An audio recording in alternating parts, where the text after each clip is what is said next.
Let me tell you about a patient I'll call David. David, 69 years old, retired electrical engineer from Portland, Oregon. He walked into my office carrying a notebook. Inside that notebook were 6 months of data: sleep times, wake times, fluid intake, bathroom trips, everything tracked down to the minute. David was waking up 4 times every night, like clockwork. 12:30 a.m., 2:15 a.m., 4 a.m., and 5:30 a.m.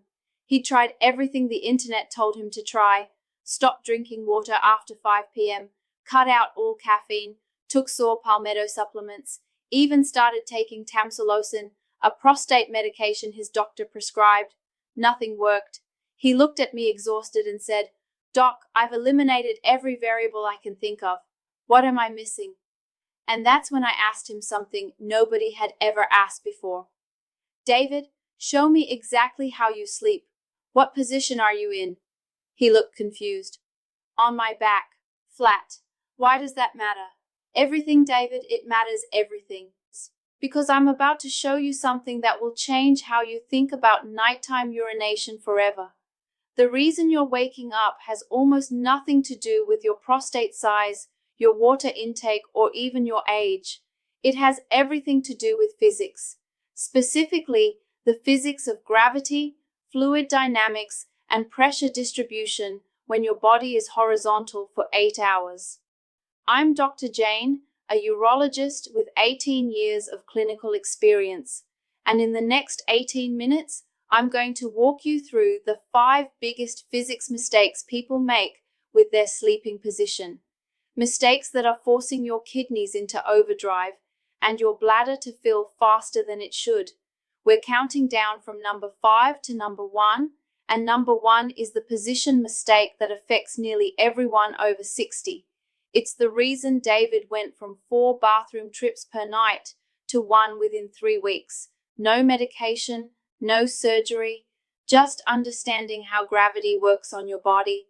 Before we dive in, if you're exhausted from broken sleep and ready for real answers, hit that like button right now. It helps this information reach people who desperately need it. Subscribe and turn on notifications. We release evidence-based content every week for people over 60 who refuse to accept that waking up exhausted is just part of aging. And drop a comment. Tell me where you're watching from. I love seeing how far this community reaches.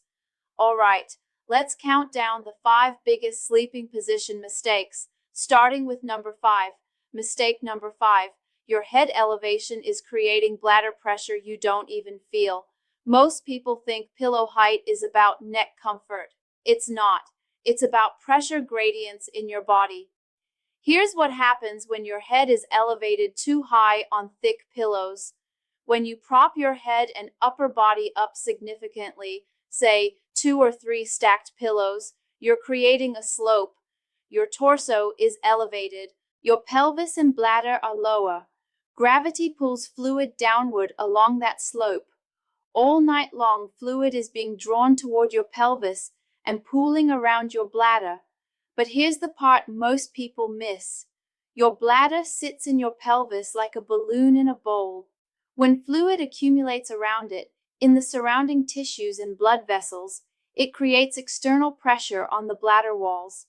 Even if your bladder only has 200 milliliters of urine inside, that external compression makes it feel like 300 or 350 milliliters. Your stretch receptors fire earlier than they should. You wake up feeling urgent even though your bladder isn't actually that full. This is especially common in people with acid reflux who sleep propped up to prevent heartburn. They're solving one problem but creating another. The ideal pillow height keeps your head and neck in neutral alignment with your spine. Not too high, not too low. Your ears should be roughly in line with your shoulders when you're lying on your side. If you need elevation for acid reflux, elevate the entire bed frame at the head, not just your upper body. Use bed risers under the legs at the head of the bed. This keeps your body in a straight line while still preventing reflux. How many pillows are you sleeping on right now? 1, 2, 3? Tell me in the comments. Now, mistake number 4. You're squeezing your bladder like a sponge all night long. The fetal position is one of the most common sleep positions, especially among people who feel cold at night or have lower back pain. You curl up, knees pulled toward your chest, back rounded, arms tucked in. It feels safe, comforting, warm. But here's the physics problem. When you curl into a tight fetal position, you're compressing your abdomen, your thighs press against your lower belly, your torso folds forward, and right in the middle of all that compression, your bladder. Think of your bladder as a water balloon. When you squeeze a water balloon from the outside, what happens? The pressure inside increases. The balloon feels fuller, even if the amount of water hasn't changed. That's exactly what's happening to your bladder in a tight fetal position. You're creating mechanical compression that increases internal bladder pressure. This makes the stretch receptors fire earlier and more frequently. A study published in the Journal of Urology found that body position significantly affects perceived bladder capacity. Positions that compress the abdomen can reduce functional bladder capacity by 15 to 20%. That means if your bladder normally holds 400 milliliters before sending a wake-up signal, in a tight fetal position, it might only hold 320 milliliters before you feel urgent. The fix is simple. If you prefer sleeping on your side, which is actually a good position for other reasons we'll talk about, keep your legs only slightly bent, not pulled all the way up to your chest. Imagine you're sitting in a comfortable chair. That's the angle your hips and knees should be at, about 120 to 130 degrees, not 90 degrees or less. Place a pillow between your knees. This keeps your hips aligned and prevents you from unconsciously curling tighter during the night. Do you sleep in a fetal position? Let me know below. Mistake number 3. Sleeping on your right side is putting direct pressure on your bladder and prostate. This one surprises people. They assume left side and right side are the same. They're not. Your internal organs are not symmetrically arranged. Your liver, the largest solid organ in your body, sits on your right side. Your stomach is on the left. Your heart is slightly left of center. And here's what matters for nighttime urination. Your bladder sits in the center of your pelvis, but it's not floating in empty space. It's surrounded by other structures. When you sleep on your right side, the weight of your liver, which is about 3 pounds, shifts slightly and can create subtle pressure on your bladder and the surrounding blood vessels. More importantly, sleeping on your right side has been shown to slightly reduce venous return. That's the flow of blood from your lower body back to your heart. When venous return is reduced, fluid tends to pool more in your lower abdomen and pelvis, and we already know what happens when fluid pools near your bladder. External compression, earlier wake-ups. The left side, on the other hand, improves circulation. Research published in the Journal of Clinical Gastroenterology found that left side sleeping improves lymphatic drainage, reduces acid reflux, and enhances cardiovascular circulation during sleep. Better circulation means less fluid pooling. Less fluid pooling means less bladder pressure. Now, I'm not saying sleeping on your right side will cause nocturia by itself, but if you're already dealing with nighttime urination, switching from right to left side can make a measurable difference. Let me tell you about a patient I'll call Helen. Helen, 72 years old, waking up 3 times a night. She'd been a right-side sleeper her entire life because it felt more comfortable. I asked her to try left-side sleeping for 2 weeks. Just that one change. She came back stunned. I'm down to 2 wake-ups, sometimes 1. I didn't think it would actually work. The physics worked. Better circulation, less compression.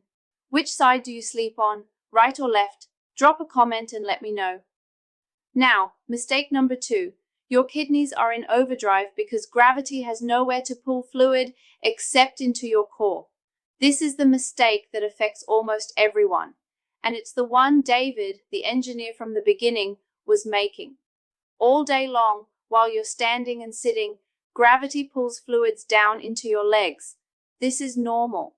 This happens to everyone. But here's the problem. That fluid doesn't just disappear. It accumulates in the tissues of your legs and ankles. Doctors call this peripheral edema. After age 60, this gets significantly worse. Your blood vessels lose elasticity. Your lymphatic system, the drainage system that's supposed to move fluid back up, slows down by 30 to 40%. If you sit for long periods during the day, it's even worse. Driving, watching TV, working at a desk.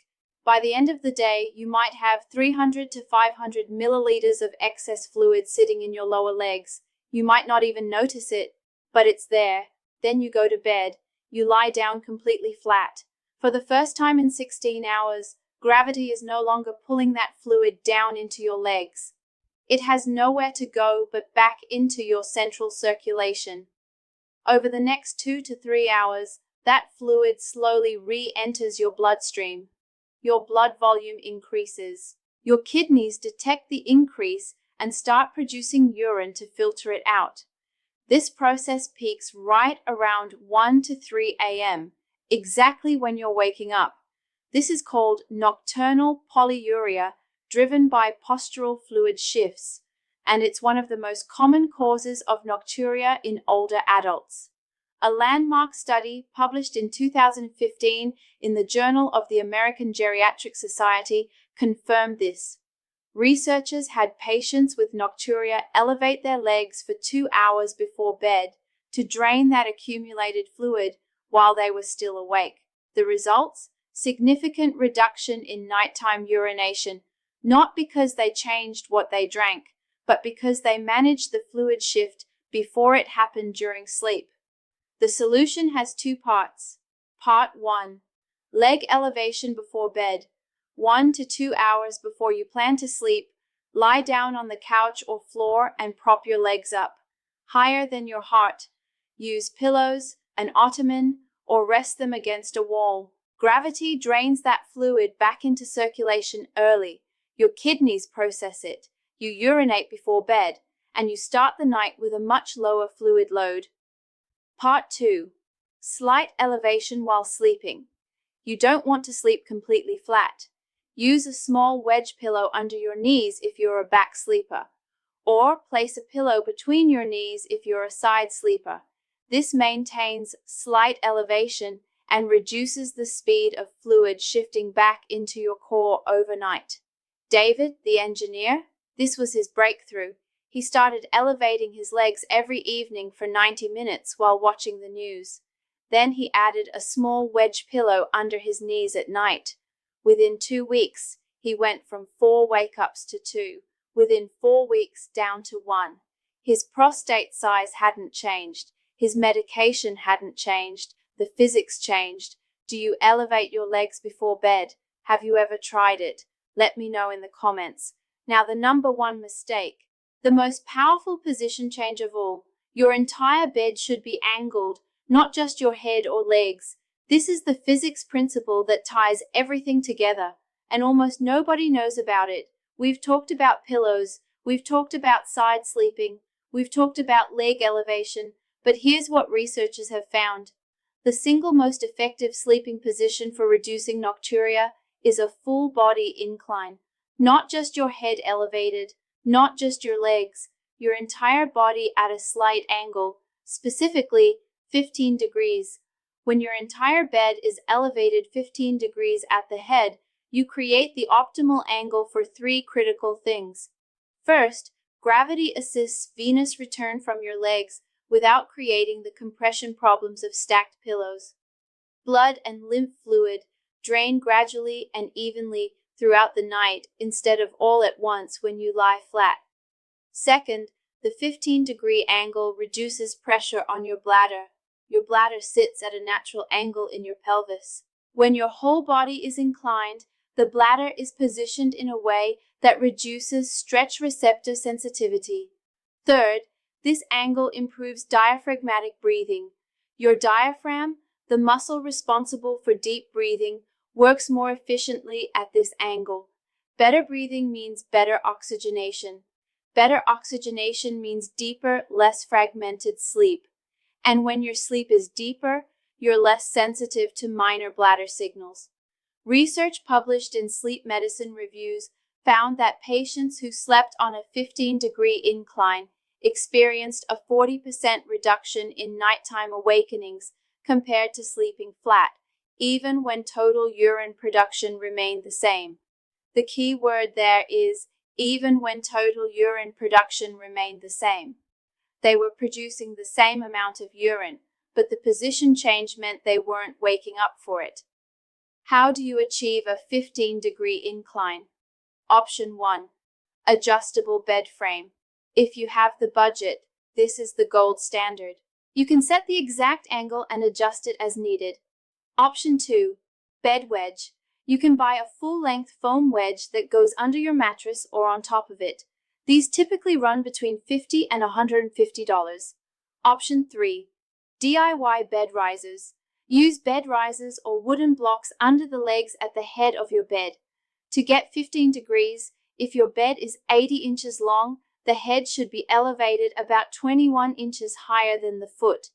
You can calculate the exact height for your bed using basic trigonometry, but most bed riser sets come with adjustable heights. The important thing is that the entire sleeping surface is angled, not just a pillow wedge under your torso. Let me tell you about one more patient. I'll call him Robert. Robert, 74 years old, retired pilot, waking up 5 times a night for 7 years. 7 years. He'd tried medication, he'd tried limiting fluids, he'd tried pelvic floor therapy. Nothing worked. I explained the 15-degree principle to him. He went home and built a simple wooden ramp using 2 4s under the head of his bed frame. 3 weeks later, he emailed me. Down to 2 wake-ups per night. First time in 7 years I've slept more than 3 hours straight. 6 weeks later, he was down to 1 wake-up, sometimes 0. His exact words, "I spent 7 years blaming my prostate. It was gravity the whole time." That's what understanding physics can do. So now you have all 5 mistakes, and I know what you might be thinking. Doc, this is a lot. Do I have to fix all 5 at once? No, absolutely not. Here's what I tell every patient. Pick one. The one that made you think, that's exactly what I'm doing wrong. If it's sleeping flat, start with leg elevation before bed. Do that for 1 week and see what happens.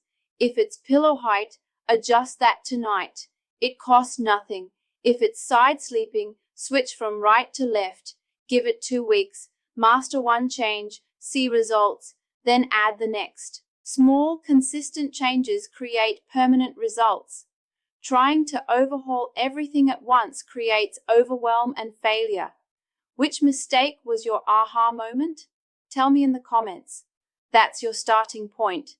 And if this video gave you a concrete plan, you can start tonight. Type the word physics in the comments. Show me you're committing to this. Subscribe to this channel. Turn on notifications. We're here every week with evidence-based guidance for people over 60 who deserve real, scientifically sound answers. Your sleep doesn't have to be broken. Your energy doesn't have to disappear. You just need to understand how physics works on your body and work with it, not against it. Take care of yourself. You're worth it. Sleep through the night.